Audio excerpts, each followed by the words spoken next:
Hi, I'm Chef Carol, and I constantly look for new and different ways to create vegetables of the season. A few years ago, I picked up this book, Dirty Lazy Keto Cookbook, and I went through it and I highlighted a bunch of things and I never made anything. So today, I looked in my fridge and I had fresh spinach and I had the other ingredients required for this dish, and I said, okay, let me see what I can do with spinach other than make a salad or steam and saute it. So for this recipe, it is called Grandma's Creamed Spinach. And to do this, I needed 20 ounces of fresh spinach, finely chopped, a third of a cup of grated Parmesan cheese, 6 ounces of full fat cream cheese, softened, and I've had it at room temperature here, 4 tablespoons of full fat sour cream, a half a teaspoon of garlic powder, a half a teaspoon of onion powder, a quarter of a teaspoon of salt, and a quarter of a teaspoon of black pepper. I always like to wash my fresh greens, even if it says it's been washed 3 times. I just go ahead and wash and spin them dry again. A serving of this is supposed to net 4 grams of carbs. I don't usually worry about that. I just make sure I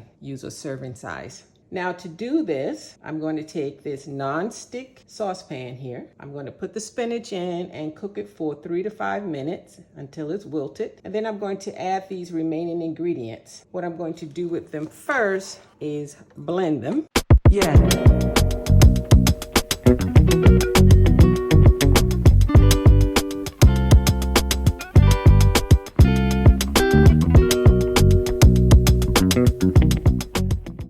So that should save some time and mixing it together, and it also helps to distribute all of the spices evenly within the cream cheese. I'm going to take the spinach and I'm going to take this over to my stove and cook this until it's wilted down.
This is the finished dish, Grandma's Dirty Keto Creamed Spinach. It's what's for dinner. Enjoy this side dish. Let me know if you try it. Let me know what you think. Bon appetit. Bye.